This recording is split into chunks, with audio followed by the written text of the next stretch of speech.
Podcast City Network.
You are listening to the Rip Griffin Show. Make sure to subscribe to the show on all the major podcast platforms. Here's your host, Rip Griffin. Hey, what is going on, everybody? I am back into the studio. I've been out the last week doing some traveling and remote type broadcasting games, which was a lot of fun. So thanks to everybody who had listened and downloaded all that great stuff. But tonight I am joined back with Mac and Ben. How you guys doing tonight? Doing great. How are you? I'm doing good. I'm happy to get back into the studio. Happy to get back into recording and talking baseball with you guys. You know, that was, last week was a lot of fun, being able to go out and cover some games, some minor league games, some Texas Collegiate League games, all that fun stuff, actually get back and sit and watch some baseball. So that was always fun. But we got a lot of things on tap for tonight. I'm excited to kind of get into it because we got the All-Star game coming up just next week on Tuesday. We got some festivities that will take place prior. We got the MLB draft for the first time. That is going to be during the All-Star weekend festivities, which is something new. The Home Run Derby has been announced, so we know actually who is going to be participating in the Derby, which is going to be exciting. I think it's going to be a pretty outstanding field. We have some players that got snubbed in the All-Star game. We'll kind of touch on those. But first and foremost, we got to touch on one thing real quick, and that is the Trevor Bauer saga. Let that sink in for a second. So, okay, we're done. All right. So let's go ahead and touch on the Trevor Bauer thing for a second, because I haven't had a chance to honestly talk about it, and I want to get your guys' opinion on it because it came out just today that he was put on administrative leave, which is something doesn't seem right, because there's been some other scenarios in the past that this particular type of situation, and a lot of players have been suspended right away, and Trevor Bauer has been put on administrative leave with pay. So what do you guys think about this administrative leave actually being extended as Major League Baseball continues to investigate? Well, I think, if I'm not mistaken, the most they were allowed to do was put him on administrative leave. So, I mean, I think, this obviously the allegations are very, very, very big. I mean, and there is evidence against him. I'm not really sure what will come of this. The evidence is pretty damning. I think that because his camp has made statements to defend him and all that they can't suspend him indefinitely until the investigation is complete. At least that's what, to my knowledge, that is what is happening. But I'm glad that the league acted quickly on this. They did not wait around to put him on administrative leave. We've seen it in the past where maybe they wait until everything is completed to finally put him on leave. But I think right now this is, at first it's 7 days. They've extended it another 7 days. I think after a certain point they are allowed to make it indefinite. So, I mean, I'm glad MLB has acted quickly on it. I'm disgusted by this whole incident. I mean, and the thing was that it wasn't just one incident; it was multiple. And I think something has to be done. I mean, I think Bauer he won't pitch again this year. I don't know if he'll pitch again ever, because this is something that could very well result in, if he gets convicted, he could get years in prison for all we know. And so I think now it's on what will happen next, what the results of the investigation are. But it's pretty bad. It's a bad look for Bauer. It's a bad look for the Dodgers. It's a bad look for all of baseball. So we'll just have to wait and see what happens next. Yeah, Ben, what do you think about this whole Trevor Bauer situation? I know it's something that's at the forefront of the news right now, but it seems like this is something that's going to continue for quite some time. Yeah, I've just been getting up to speed on it, guys, and I'm trying to read about it a little bit today. Really understand. I saw the thing about the extension of administrative leave. One thing that I noted was it says here that administrative leave is neither a disciplinary action nor does it in any way reflect a finding in the league's investigation.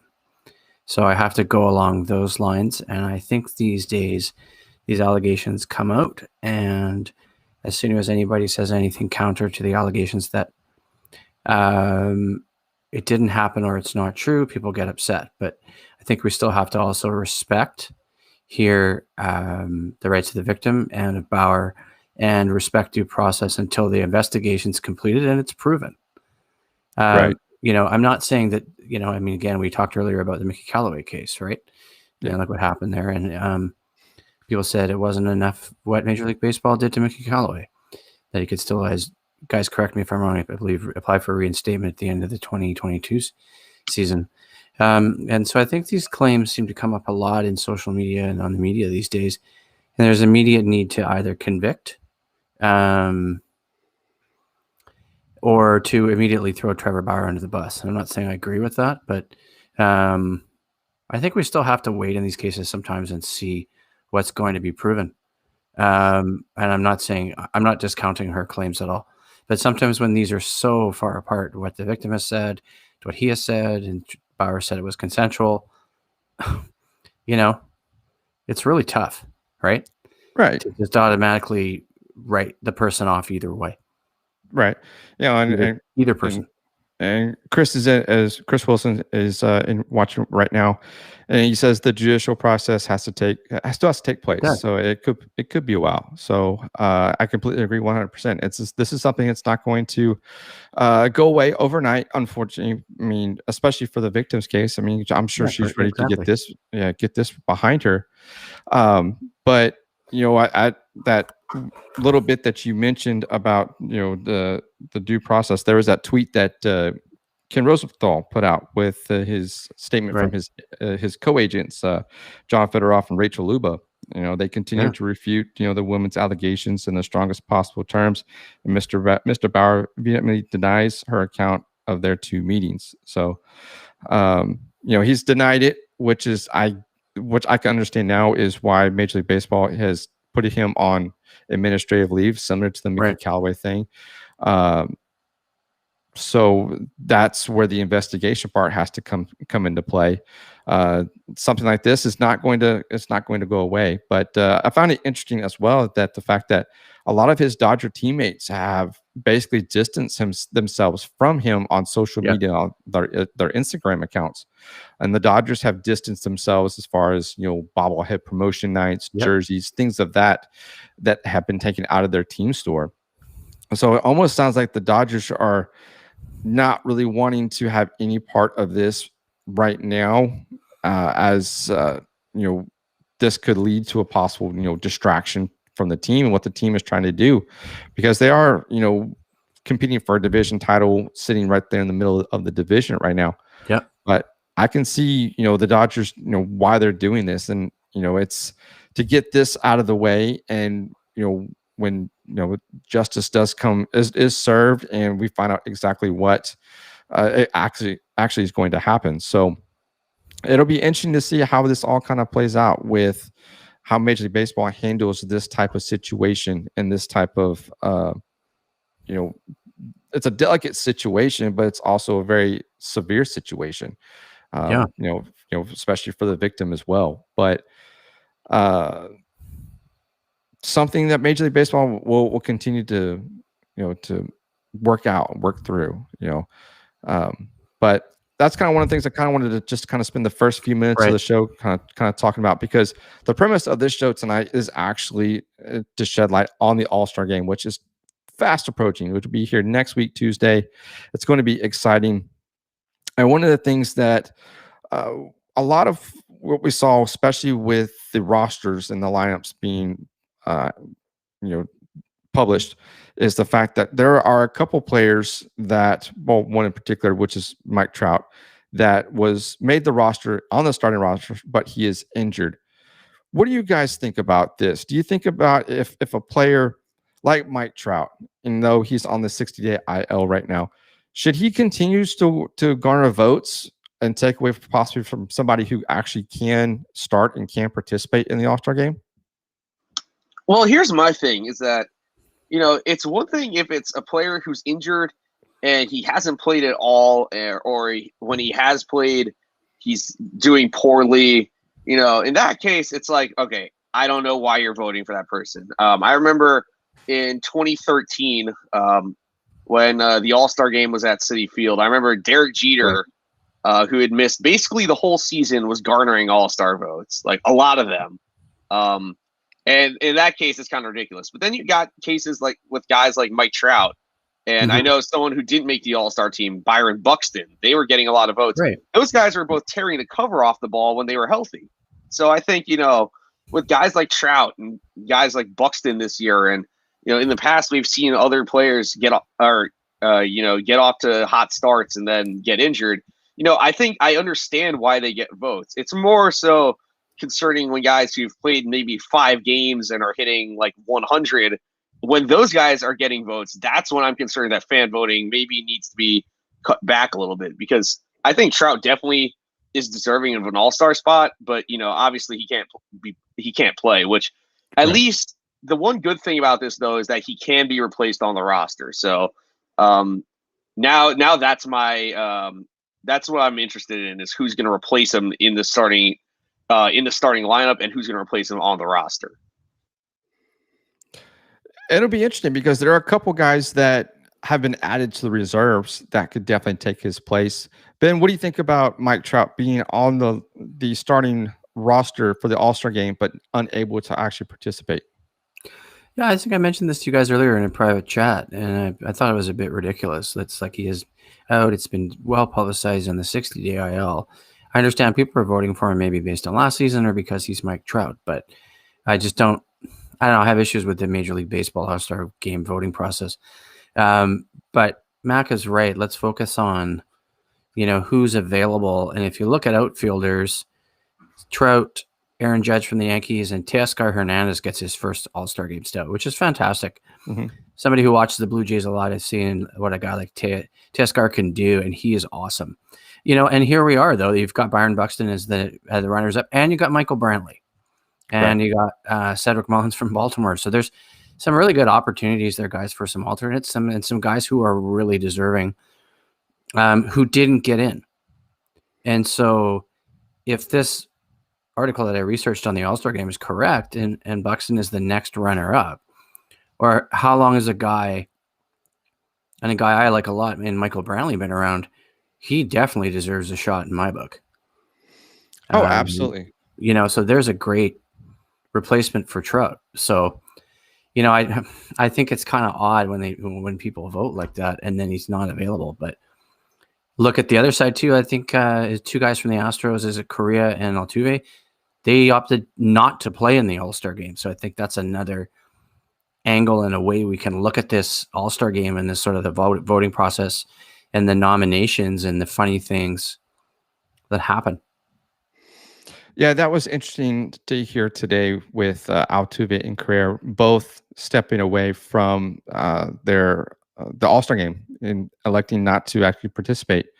Altuve is saying something that he needs to rest his legs, which I get. I mean, he's kind of been one of those that has battled knee injuries from time to time throughout his career. Correa is his wife is expecting their first child, and she's got some doctor's appointments and whatnot. So he's going to be spending some family time during that stretch of games where there's that 4-day break. So I can understand that. Get healthy. A lot of guys, I mean, especially right now, especially regardless if you're on the Astros or what, if your team is in contention right now and sitting in first place, I know I get that 4-day break that you need to get ready for the rest of the season, because this is the second half, and this is where we start to see teams start to pull away from the division and kind of cement themselves as far as for October. And I can get, getting some rest, get healthy, do things that you need to do to get your mind back into the game. So it's a good mental break as well. So it will be interesting to see how the second half of the season is for those guys that opted to stay home. But we talked about Michael Brantley. We talked about Cedric Mullins. These All-Star reserves that have the opportunity to come in and participate in the All-Star game. But there were several players, and I've got 4 here that I believe were snubbed, that did not get in. And I want to get your guys' take on this real quick. I've got Yuli Gurriel, Edwin Diaz, Max Scherzer, and Whit Merrifield.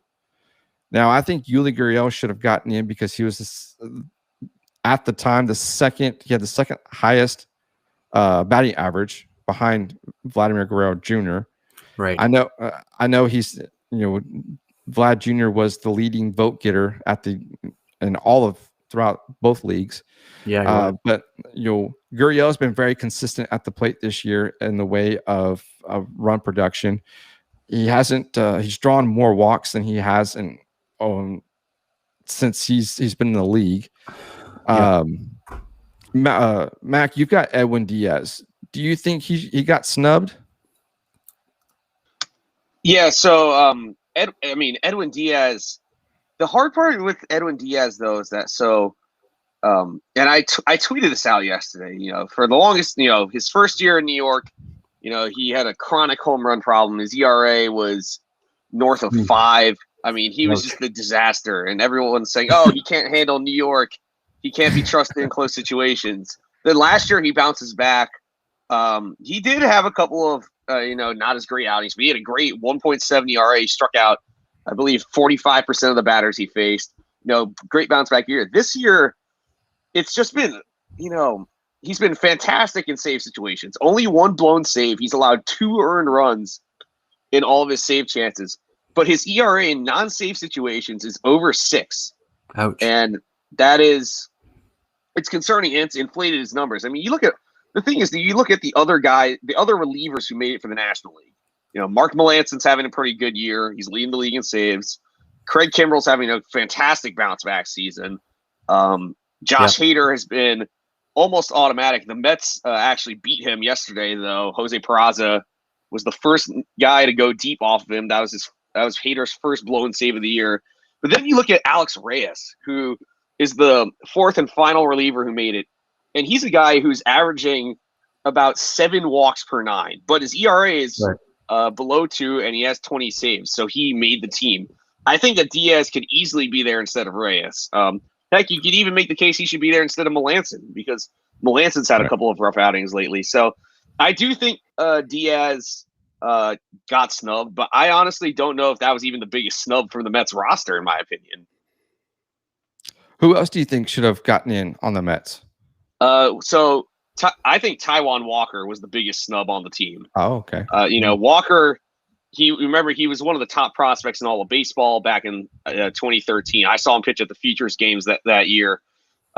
He has a 2.44 ERA, having the best season of his career, and he somehow did not make the roster. But there is a glimmer of hope for him, I think, and it sort of comes at the expense of his teammate. Jacob deGrom is not going to be going to Denver. He was elected to the All-Star game. He will not be going, mainly to rest himself, spend some time with family, get a break from the game. So since deGrom was somehow the only Met elected, I think that there is a chance that Walker will be deGrom's replacement. And deGrom endorsed him again yesterday after the game. He said in his post-game interview he really wants Walker to be his replacement. So hopefully Walker gets recognized, and there's going to be other guys who are going to end up getting replaced. So there are chances for other.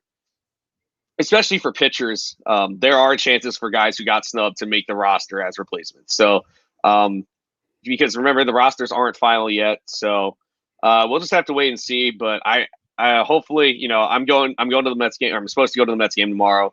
Walker is on the mound, so it'd be pretty sweet if he got named an All-Star tomorrow. Oh, nice.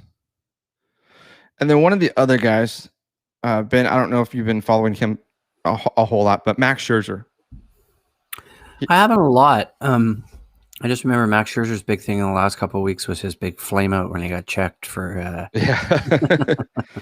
I mean, for pitching substances and the whole production that went around what he did. And he really created a ruckus. Right. I remember commenting at the time. I haven't been following Max. The only thing I've heard about with Max a little bit, Jeff, is the whole maybe he'll get moved this year just because of the status of the Nationals and his career. Does he go to a team contending or looking to contend, needing him? I don't know what the right way to put it is. Not in short stints, but just like a rental. Almost as like insurance. Yeah. Yeah. Basically, I haven't followed him that much recently. I know his career. I mean, I remember the whole thing with the substances. He was like one of the most vocal, angry people. All-Star game for me. I mean, I've been following the Angels, but I mean, Jared Walsh made it. He probably should have. Ohtani, we know, is going as a starter, as a hitter and a pitcher. That's phenomenal. Kind of interesting. Excuse me. And I haven't followed Max, and I'm trying to think who else. When I looked at starters today, other than what we mentioned, Mike Trout, who really stands out. When you mentioned Yuli Gurriel, I guess the only thing I would say is what position is he going to play? Because he's behind Vlad at first, and so is Jose Abreu. And I mean, like, I'm a big Jose Abreu fan, and look at the kind of player he is, and he is like third in voting. Like, he less percentage than Yuli, but does that speak to the depth of the AL team at first base at the All-Star game? I was gonna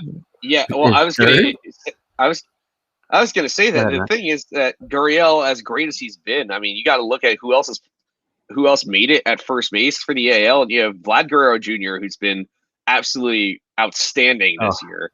Matt Olson, who's also having the best season of his career. Yeah. He's been amazing. Jared Walsh also having a great year. I mean, it's just Walsh is. It's really hard because there are some positions who are much stronger than others. I mean, you look at the AL catchers. You have Salvador Perez and Mike Zunino. Okay, right. Both solid players. I wouldn't say either of them are necessary all-star caliber. I guess they're both power hitting catchers, so that helps. They're both slugging over 500. And then you look. I mean, look in the National League, it's a similar scenario. I feel like for some positions. I mean, in the outfield, I mean, you got guys. Kyle Schwarber just got injured, but Juan Soto, Brian Reynolds, Mookie Betts. You have those guys. You have the Reds guys. I mean, some positions are just more talented than others, and I think unfortunately, I agree. I think unfortunately for Gurriel, what do you do?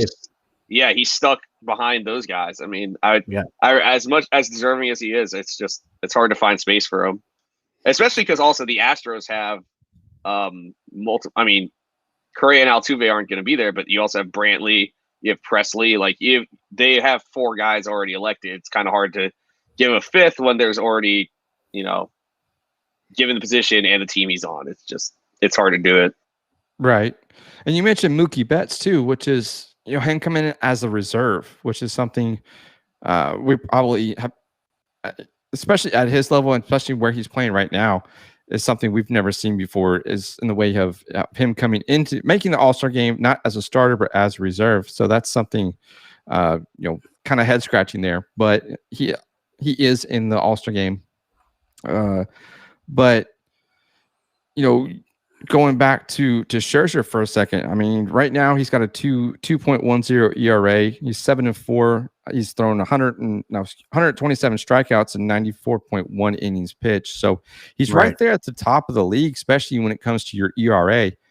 And, not to mention, there's a lot of great pitchers that have been very, very dominant this season so far. And Scherzer has been one of those, like you mentioned, Ben. He's going to be a trade piece at the trade deadline. Yeah, I guess so. I mean, you asked that question. It's a great question. I haven't followed him. I mean, other than the sticky substances piece, and I guess I wonder, like, if you look at from where the Nationals were 2 years ago and the World Series to now, seems like a fairly steep decline. Fairly quickly. I guess Rendon went to the Angels, was a big one. But so I don't know. I've researched, but Max probably seen more than me, trying to see who all the pitchers were that made it based on all the research that I did.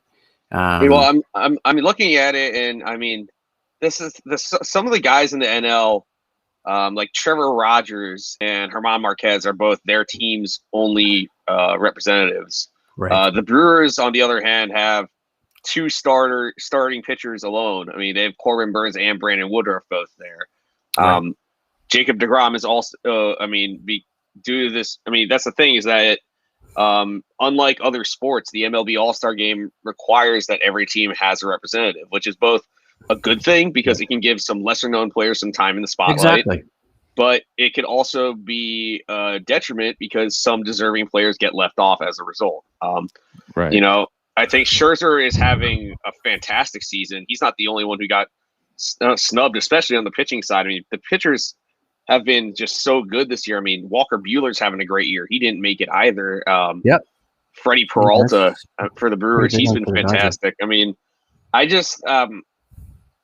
even in relievers, I mean, Kenley Jansen's having the best year he's had in years, and he didn't even make it. I mean, it's that roster size. I don't know if they shrunk it or what, because it's hard to believe the amount of all-star snubs I've noticed, and I don't know if it's really odd. Odd. I don't know if how it works sometimes. Did they get rid of I think they got rid of the final vote too, which was kind of I don't know what the word is. It's disappointing because I remember the final vote was always like when it's no longer just voting for, you can vote for players no matter how poorly they're doing. It's like 5 or 4 legitimate all-star candidates that you could vote for each league. So I wish that was still part of it because there's so many deserving candidates of an all-star spot, I think. What do you think about Garrett Cole and Aroldis Chapman making the all-star team? Now, I know Garrett Cole has been struggling since this new rule stipulation has been put into place with the foreign substance. Maybe that is the reason why he's having a decline. Now, just I don't want to speculate, but pitchers do have ups and downs, but he's been struggling as of late, but yet he's on the starting roster. Aroldis Chapman has struggled, especially to come out and close out games over the last few weeks or so. Do you think these two guys can possibly turn it around in the second half? I think Garrett Cole, I think, is probably capable of at least sort of reeling in his year. I don't expect him to be what he was in 2019 or 2018 when he's with the Astros.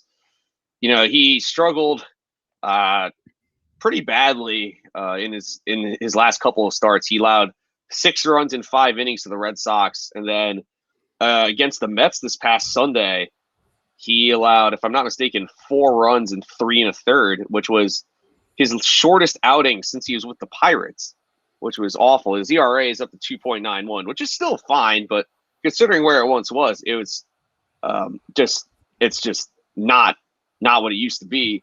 And then you have Chapman. Chapman has been downright horrendous lately. Right. They gave him an inning in garbage time on Monday just to, get some work in. Even then, he loaded the bases. I mean, his velocity is down.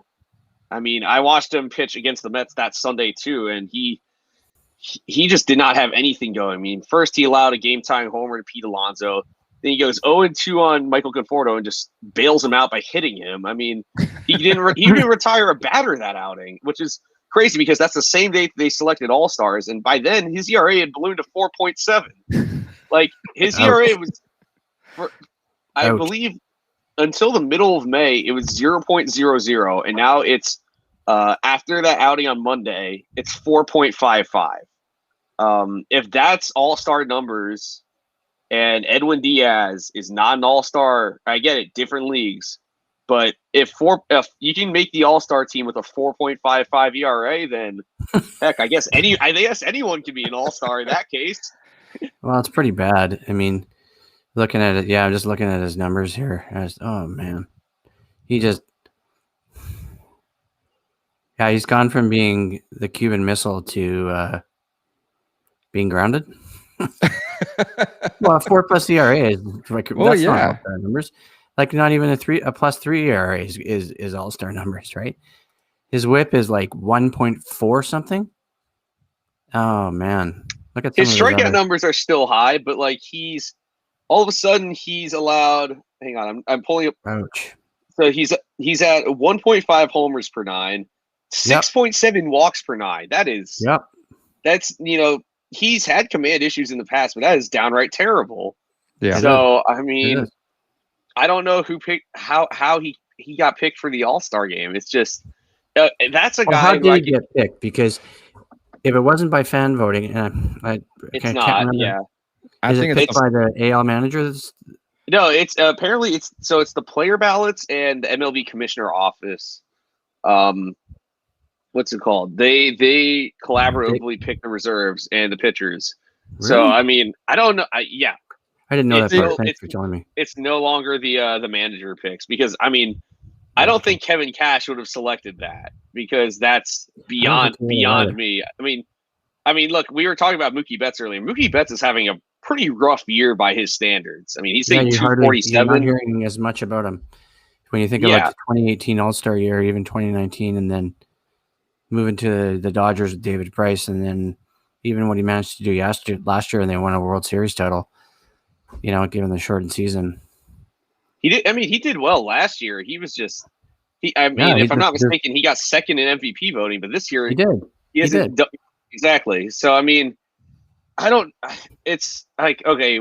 I think it's one thing with Betts, but with Chapman, I mean, that's a guy who I wouldn't be surprised that if he skips the All-Star game and they try to find a replacement because A, there's more deserving candidates, and B, he might just need a reset because lately, I mean, I don't know if there's a word to sum up how poorly he's been doing, and Yankee fans have voiced their frustration. He's been taking the heat on Twitter. I've seen stuff on Twitter, and he's posted stuff too, and I was like, ouch.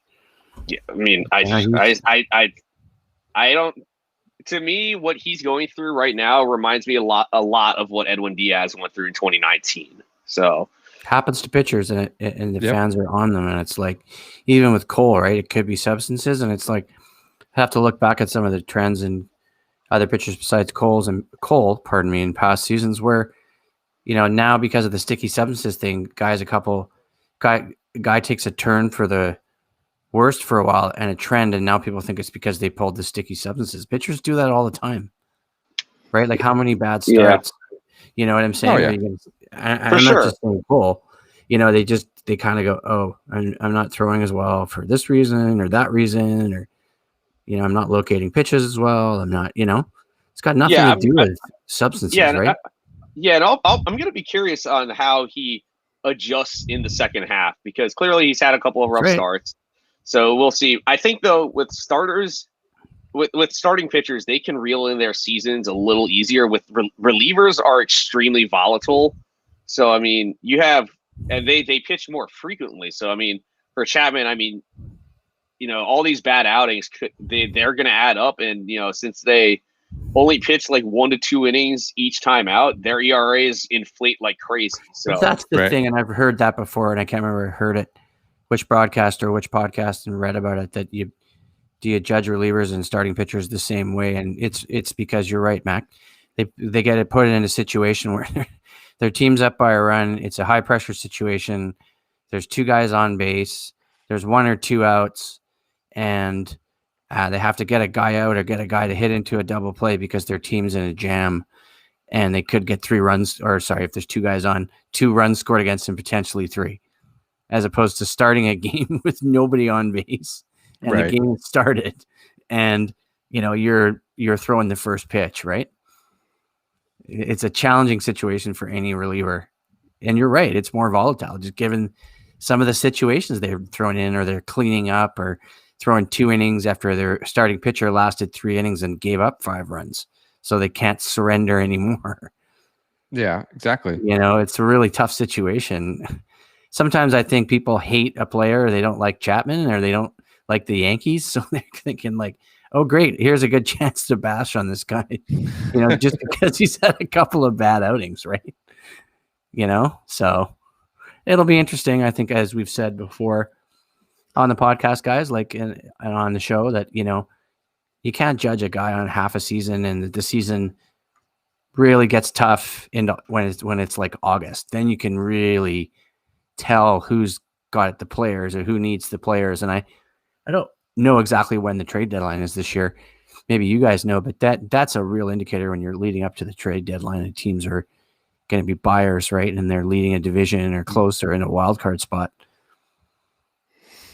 Yeah, it'd be definitely interesting to see how, especially when we get close to that trade deadline, to see what teams are going to be buying and selling. So, but yeah, I mean, the roster is set. Like we talked about, some guys got snubbed that we thought we should make it. Some guys that are in it that maybe they shouldn't be. But all in all, I mean, it's still a great honor just to be a part of the All-Star game and to take part in this, exhibition type game, where this year, which is, in the previous years, it's always been, winner gets home field advantage during the World Series, but I don't believe they're doing that anymore. So it's just to basically showcase your talents, get in front of the fans, just kind of just have fun and kind of take a break from the grind of the everyday lifestyle of baseball. But one of the things that's always exciting as prior to the All-Star game actually kicking off is the Home Run Derby, which will be on Monday, which is July the 12th. And Mac, when you and I had talked a couple weeks ago, we kind of made a prediction as to who would be in the Home Run Derby. We got a couple of guys in there, but now that the field is set, we can actually determine who's actually going to walk away with the home run batting title.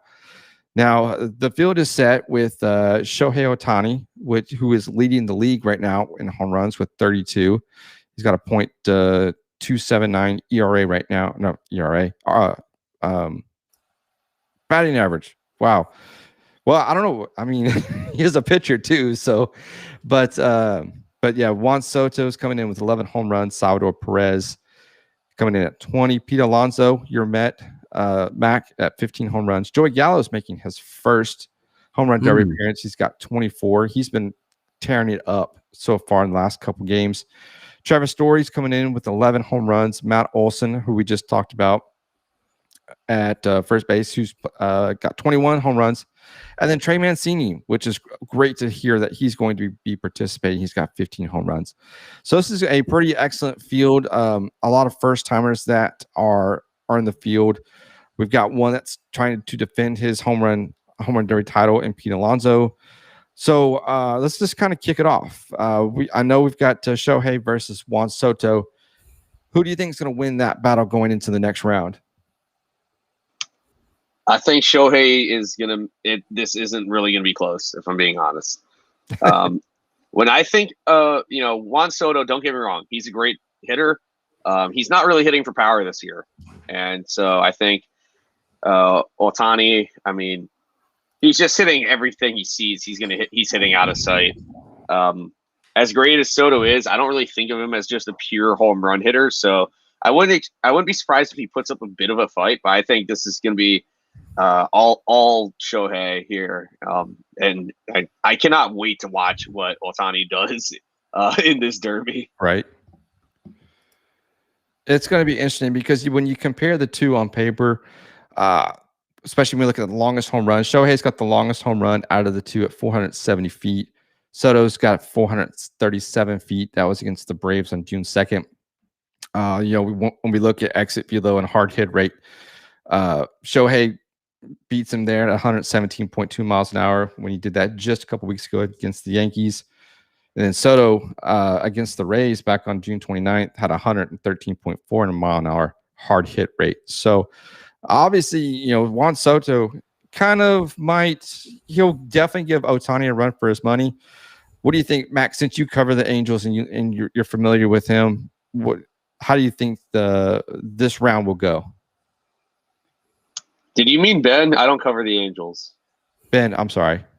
I follow the Angels obviously from my time with Overtime Heroics, but still kept following them even though not writing for them anymore. But the thing is, I was writing Ohtani stuff for Overtime Heroics last year before the season started, and in 2019, and I saw a post on an Angels Facebook group the other day. Where are all the Ohtani haters now? And you think about his 2018, his 2019, his 2020, the amount of injuries, the contract he signed in the offseason, which was 2 years for $8 million. And you think about what he's done this year. And so, as a lot of people have said, is he injury free? The way they've managed him for his restrictions, pitching and hitting, and what they've changed, now you see the potential is being reached. And with 32 home runs halfway through the season, I mean, is he even getting close to breaking any of the home run records? Probably not. But a lot of people would like him to do it because they think he's clean, and he probably is clean. Right? I mean, he could have even eclipsed Maris's 61, which isn't the record anymore, but it was for quite a while. Yeah. And a guy like Ohtani, having studied and watched him for a long time, it's all come together, right? I mean, the guy, I saw one thing on Twitter where I don't know how they did this. They simulated Ohtani pitching against Ohtani. And it's like Ohtani the pitcher throwing at Ohtani the hitter, right? And it was like Ohtani's, he's basically trying to strike himself out. The guy's, I don't know. There's just almost no words to describe somebody like that, right? Mike Trout goes down. The Angels aren't that great. I think they're above 500 now, trying to make hay in the AL West. And it's like, and they got Ohtani, and they got Walsh. And if Rendon is healthy, and Mike Trout, like, I know their pitching kind of sucks, but if you've got all those players firing, I don't see how you don't get into the postseason. And if he keeps this up, we'll see what he can do if he avoids the injuries, and keeps hitting like this and pitching like this. Right. It's great for us, the fans, to watch, but I think it'll be exciting to actually see him get into the home run derby and actually start, hitting some long balls. It's interesting too, because sorry, Joe, sorry, Rip. I was just going to say one thing. I just don't know sometimes with a player like that, though, when you get into that situation, like sometimes they don't impress, right? Like he's not the right hitter, or it doesn't happen for him in that derby. And then it's like, well, so what? But it also, sometimes it's a fun competition to watch, and maybe he doesn't hit that well that one game or that one session, right? And Soto has a better session than he does. Yeah, exactly. But kind of moving on, Joey Gallo is going up against Trevor Story. Like I mentioned, Gallo has been crushing it this last couple weeks. His longest home run of the year is at 462 feet, which was on July 7th against the Tigers. His hardest home run of 2021 was at 414.3 miles per hour. That was back around in April against the Angels. And he's going up against Trevor Story, whose longest home run of 2021 is 466 feet, which is back on June 20th against the Brewers. And his hardest hit home run of 2021 is at 110.2 miles per hour. That was back on June 23rd with the Mariners. So between Gallo and Story, who moves on to the second round? I think this is going to be a tight one, actually. You got the hometown guy, Trevor Story, playing in front of his home stadium, of Coors Field. And you got Joey Gallo, who's a guy who I've been waiting to see him do this home run derby, because he's a true outcome guy. He leads the league in strikeouts and in walks. He's hitting, if I'm not mistaken, he's hitting about 233, which is, not a great batting average, but he has a 395 on base percentage, and he's slugging 515, 23 homers. I'm going to give the edge narrowly to Gallo. I mean, this is a guy who, when he gets into a groove, you cannot get him out of it. I mean, we've seen it. He's homered 10 times in his past 10 games. I mean, I cannot wait to see what he does, and I also can't wait to see how far he hits one, because this guy he could probably hit the ball 500 feet at least. I mean, he just has he arguably has the most raw power in all of baseball. So I'm really excited to see what he does, because I keep saying it every year that he should be in the home run derby, and we finally have it now. Yeah, it's definitely gonna be exciting to see. Ben, who do you think between Gallo and Story, who wins and moves on to the second round? I gotta go with the hometown favorite, maybe in Trevor's Story, just because of the factors of being as being his home stadium, and just he knows the ballpark. He knows like I said, he knows the stadium. He's got the crowd on his side if it's the hometown crowd at Coors Field. I haven't seen enough of his games this season to really make a great judgment. I was actually surprised. One guy that I thought might have made it that didn't was Kyle Schwarber from the Nationals, just because of his recent home run tear. Well, he just got injured, so that's why. Yeah. Okay. That's too bad, because I would have liked to have seen him in there as well. Yeah, he has a significant hamstring injury, so that was a guy we had talked about on the last show. Yeah, I missed the last show. So Story, I got to go with Story as the hometown favorite. Okay. And then kind of moving on, it's Matt Olson against Trey Mancini. So far, Olson's longest home run of this season is at 445 feet, which is back on May 23rd against the Angels. His hardest hit home run was at 111.7 miles per hour, also May 23rd against the Angels. Against Trey Mancini, whose longest home run of this year is at 451 feet, which is just last week against the Angels on July 2nd. His hardest hit was at 111.9. That was on April 10th against the Red Sox. So between Matt Olson and Trey Mancini, who do you guys like to move on? I think this one could go either way, really. Obviously, it's great to see Mancini in this. I mean, coming back from having cancer and to see the season he's having this year, I'm really happy he's in it. I think the one thing that might be working against him is that it is much easier for lefties to hit it out at Coors Field.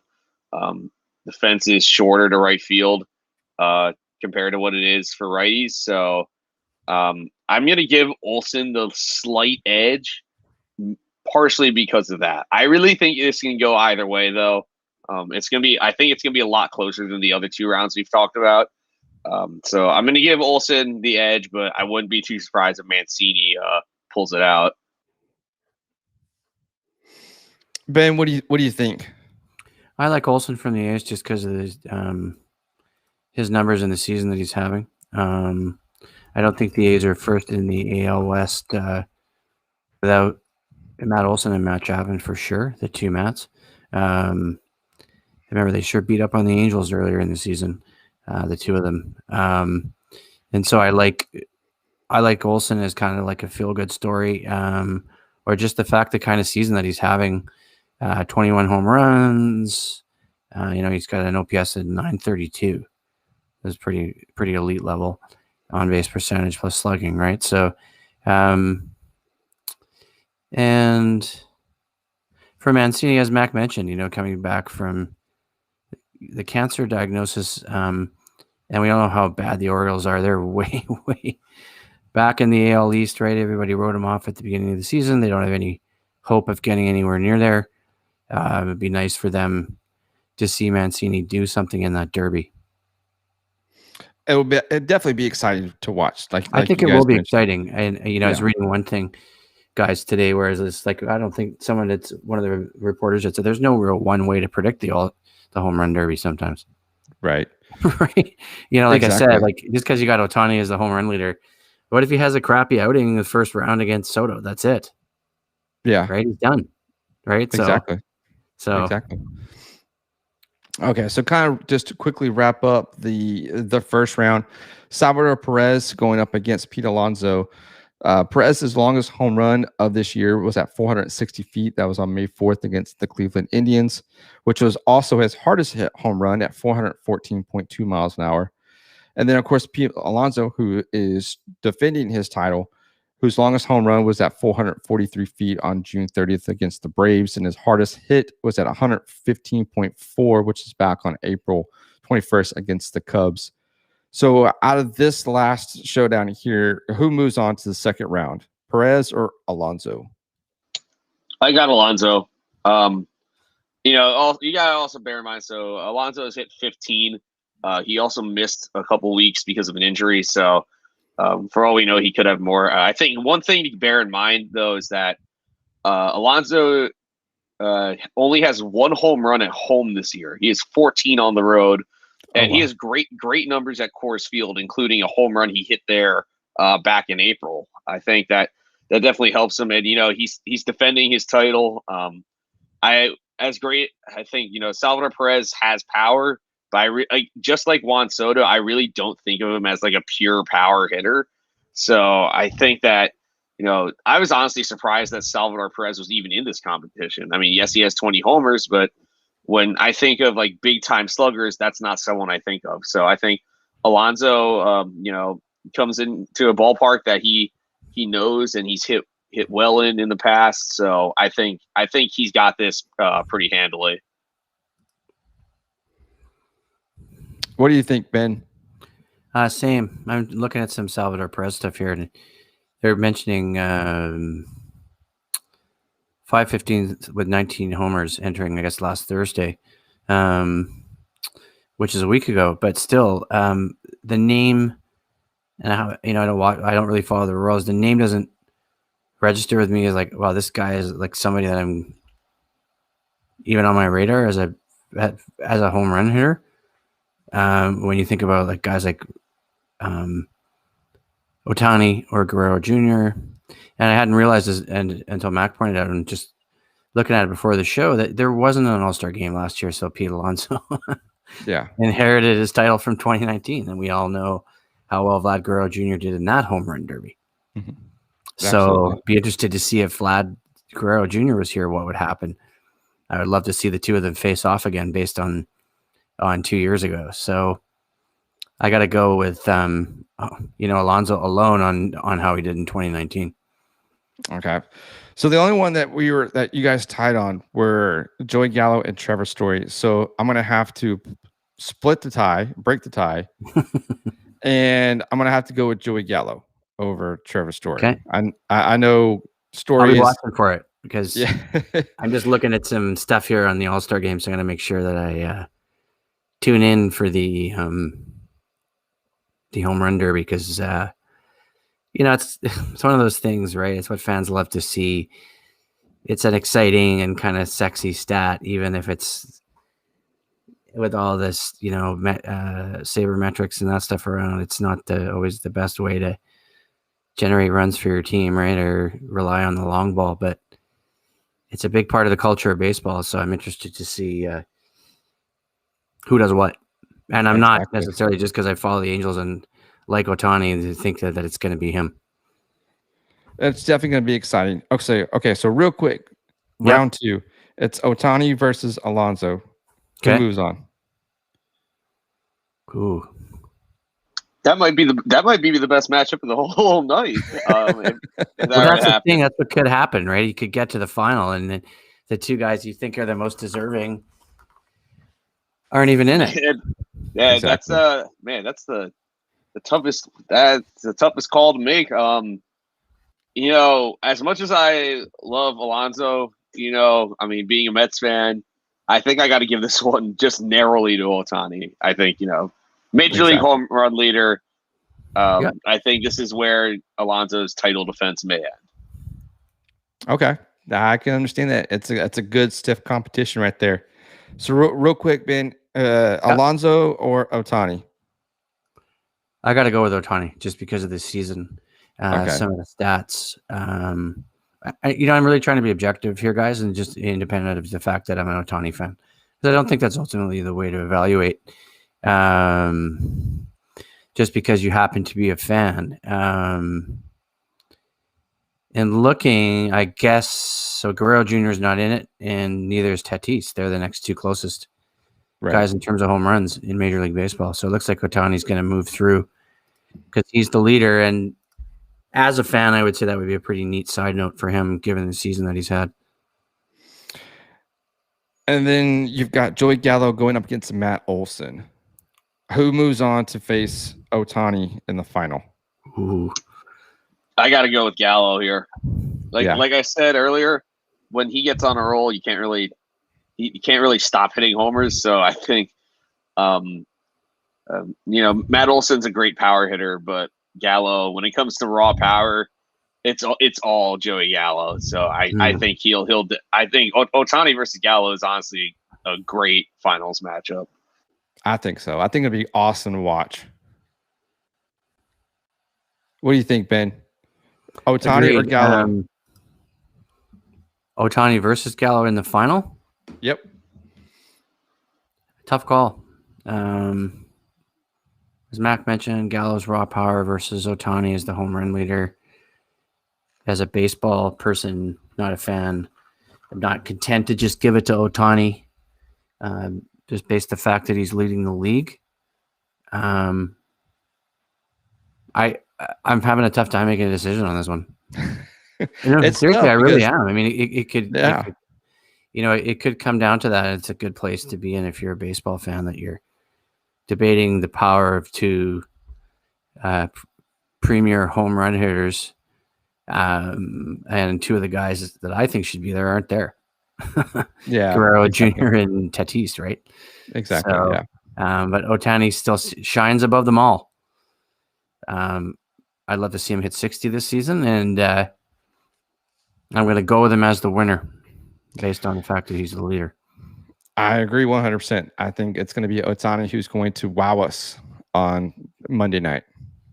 I just wonder with Shohei too, we talked about the season, and, I've followed him for a while, written about him in the past, and talked about it, has always been about his potential and as a 2-position player, and now he's reached that potential.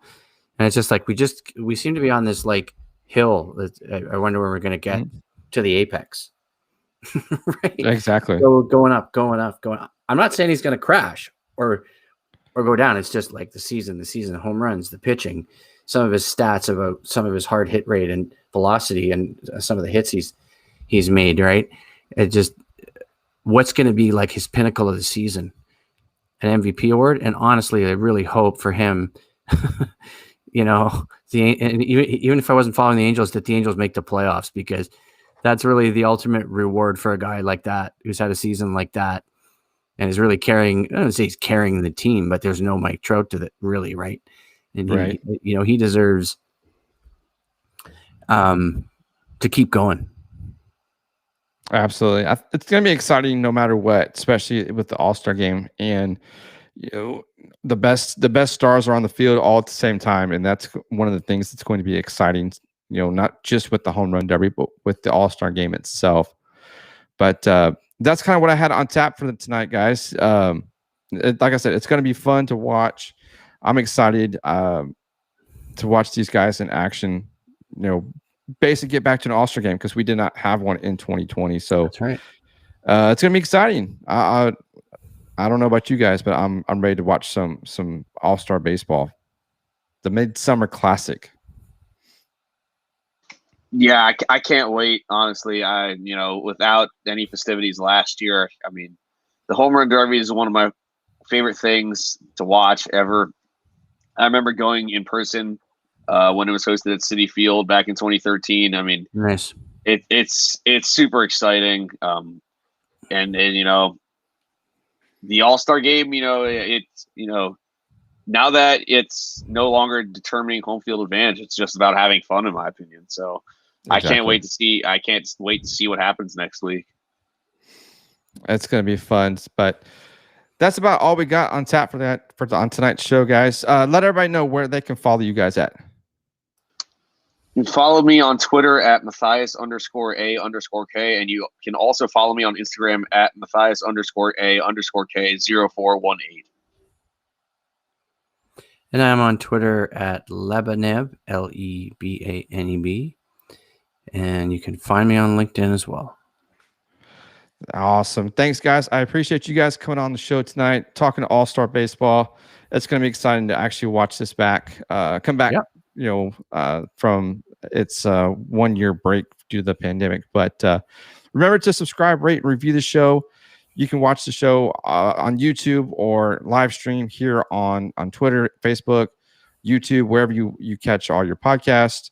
Be sure to subscribe, rate, review. And remember, the show is part of the Podcast City Network, so you can catch all the amazing podcasts on the network. So that's going to do it for this episode, guys. Take care.